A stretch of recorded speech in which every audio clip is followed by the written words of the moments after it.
আমার এখানে দাগ আছে, কেন মায়ের দাগ আছে, মুখে ছাগা লাগিয়ে দিছে, হুন্ডি দিয়ে ছাগা লাগিয়ে দিছে, চুলোর মুখটি ধরে মারতো, ফিট ভাড়া মারতো, হাসলে খাবার দিত না আমাকে।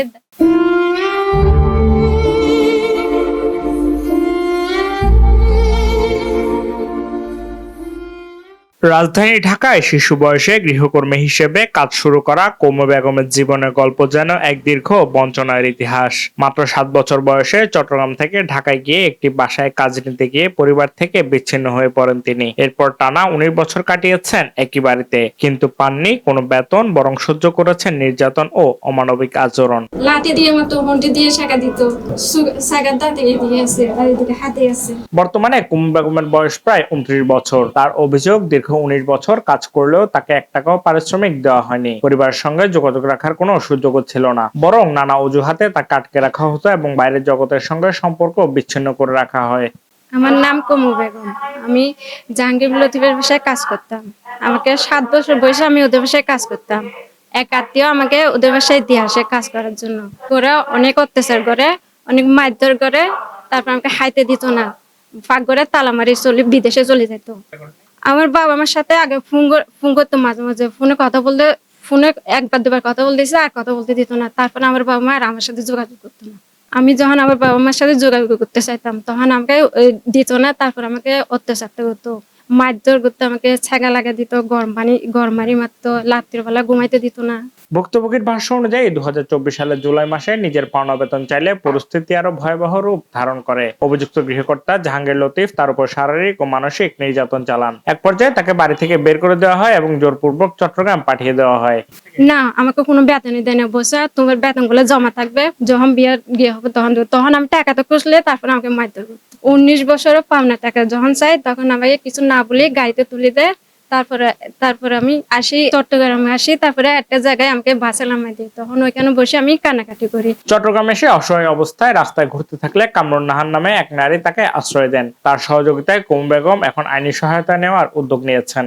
তো আমি বলছি, ঢাকায় তুমি কি করতে? বলতেছে আমি একটা বাসায় কাজ করতাম। তো ওই মালিকের নাম বলে, জাহাঙ্গীর সাহেবের নাম বলে। তো আমি বলছি, আপনি কত বছর এখানে থাকেন? যে আমি প্রায় 7 বছর কালে যখন আমার বয়স ছিল, তখন আমি এখানে চলে যাই। এখানে আমার এক আত্মীয় এখানে নিয়ে দিয়ে আসে, আমি এখানে কেউ চিনি না। এখন বর্তমানে ওদের সাথে বড় হয়েছি, এখানে বড় হয়েছি, এখানে থাকি। ওরা আমার অত্যাচার করে আমাকে বের করে দেয়। ছাত্র আন্দোলন যখন হয় পরে বের করে দেয়। আমি বলতেছি, অনেক কষ্ট দিচ্ছে আপনাকে? হ্যাঁ, আমার কষ্ট দিচ্ছে। এখন আমার জায়গা, মানে আমার চেনার মতো আমি যাবো যে এরকম আমার পরিচিত মানুষ আমার কেউ নেই। তখন আমার খারাপ লাগছে। তখন ওর দাগ ছিল, মুখে দাগ ছিল, অসুস্থ ছিল, মাথার ভিতরে মানে এরকম কোনো কিছু কাজ করে নেই। আমি বলছি যে ঠিক আছে, আমাদের বাসায় কি তুমি যাবে? বলতেছে হ্যাঁ যাবো, আপনি যদি নিয়ে যান তাহলে আমি যাবো। আমি বলতেছি ঠিক আছে আসো। আমি নিয়ে গেলাম আমার বাসায়, নিয়ে ট্রিটমেন্ট করলাম মেয়েটারে, খাবার টাবার দিলাম। খাবার টাবার খাইছে না, বমি টমি আসে, খাইছে না। 2 দিন পরে খাবার খাইছে। তারপরে মেয়েটা বললো যে আপু আমাকে অনেক অত্যাচার করতো, ওর মেয়ে দিটা অনেক অত্যাচার করতো, খাবার দিলে, খাবার চাইলে মারধর করতো, তারপরে নির্যাতন করতো। ওর ওর ওর জাহাঙ্গীর সাহেব যে আছে, উনিও নির্যাতন করতো। খাবার, বেশিরভাগ খাবার, টাকার পয়সা চাইলো উনি মানে করতো। বলতেছে তোর কিসে টাকা দিব, তোর খাওয়াইতেছি। আমি এটার বিচার চাই। মেয়েটা এত বছর ছিল, ওনাদের পরিচিতি ছিল, একটা আত্মীয়, একটা সম্পর্ক তো একটা মেয়েদের মতো বেশি হয়ে গেছে। তো এই মেয়েটা তো এইভাবে ছাড়াটা তো দরকার ছিল না। একটা শিক্ষিত মানুষ, সবকিছুই জানে।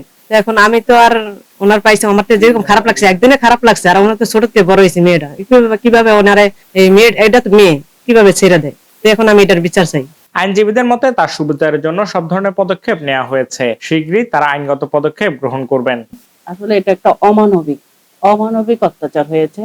সে 7 বছর থেকে জাহাঙ্গীর আলমের বাসায় কাজ করতো। তার ছোট ছোট 2টা তখন মেয়েও ছিল। মেয়েদেরকে দেখাশোনা করতো, ঘরের সব কাজই তাকে দিয়ে করাতো, কিন্তু তাকে ঠিকমতো খাবার দিত না। তাকে খাবারও দিত না, আবার তাকে বিভিন্ন রকম অত্যাচার করে। তাকে সেকা দেয়, চুল টানে, গরম পানি মারে, মাথার মধ্যে বাড়ি দেয়, অনেক রকম সে নির্যাতন। এবং তার গার্ডিয়ানের সাথে, বাবা মা কারোর সাথেই সম্পর্ক রাখতে দেয় নাই। এখন সম্পর্ক রাখতে যেহেতু দেয় না, এত বছরের মেয়েটা এখন কাউকে চেনে না, মা কোথায় আছে তাও জানে না, বাবা কোথাও আছে তাও জানে না। মেয়েটাকে 31/7/2024 সালে একটা রাত্রে বেলা, রাত 12টা-1টা বাজে, একটা নর্মাল গাড়ির টিকিট করে তাকে চিটাগাংয়ের উদ্দেশ্যে পাঠিয়ে দেয়। মাত্র হাতে 200 টাকা দেয়। এই কুবু বেগম যখন চিটাগাংয়ে বাস স্ট্যান্ডে নামে, ও তার কিছু চেনে না, ভোরবেলা নামে, কান্নাকাটি করে, তখন এই কামরুন নাহার সেখানে ঘটনাস্থলে যে কোনো কাজে যায়, এই মেয়েরা কান্না করতে দেখে।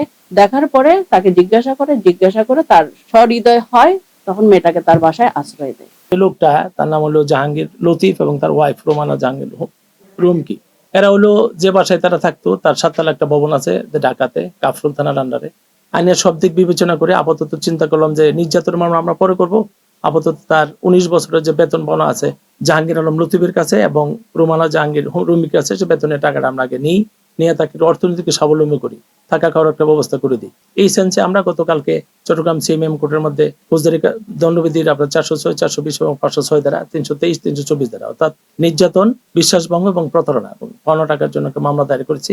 আদালত আমাদের সব কথা শুনছে, কুমুর বাবুকে বক্তব্য নিয়েছে, নেওয়ার পর বলছে ঠিক আছে আপনাদের মামলা হবে, কিন্তু বিষয় হচ্ছে যেহেতু ঘটনা কাফরুল থানা ঢাকার আন্ডারে, চট্টগ্রামের জুরিসডিকশনের বাইরে পড়ে যাওয়ার কারণে আমরা মামলা নিতে পারলো না। মামলা আপনারা ইয়াতে করে ঢাকা গিয়ে করে আমাদের মামলা করার পরামর্শ। এই মামলা করার আগে এই কুমুর বেগম কামরুন্নাহার যখন আমাদের চেম্বারে আসে, আমরা তখন আমাদের সমস্ত টাকা দাবি করে 19 বছরে 300 টাকা করে মাসে টাকা দাবি করে 3000 করে মাসে দাবি করে 8,84,000 টাকার মতো তার পাওনা হয়। সেই পাওনা টাকার দাবিতে আমরা জাহাঙ্গীর আলম লতিফ এবং রুমানা জাহাঙ্গীরকে আমরা লিগ্যাল নোটিশ দেই এবং আমাদের নোটিশটা গ্রহণও করে। তো গ্রহণ করার পরও এই মেয়ের কোনো পাওনা টাকা তো দেই নাই, তারা কোনো উত্তর দেওয়ার প্রয়োজন মনে করে নাই। কুমু বেগম এখন অপেক্ষায় 19 বছরের পরিশ্রমের ন্যায্য প্রাপ্য এবং নির্যাতনের বিচার পাবেন কিনা। আমি সরকারের কাছে এটা বিশ্বাস চাই, আমার বেতন যেন ফিরিয়ে দেয় স্যার। আমার মতন যেন কোনো মহিলা আর এরকম যেন কষ্ট যেন না করে। Safayet Morshed, news day 24।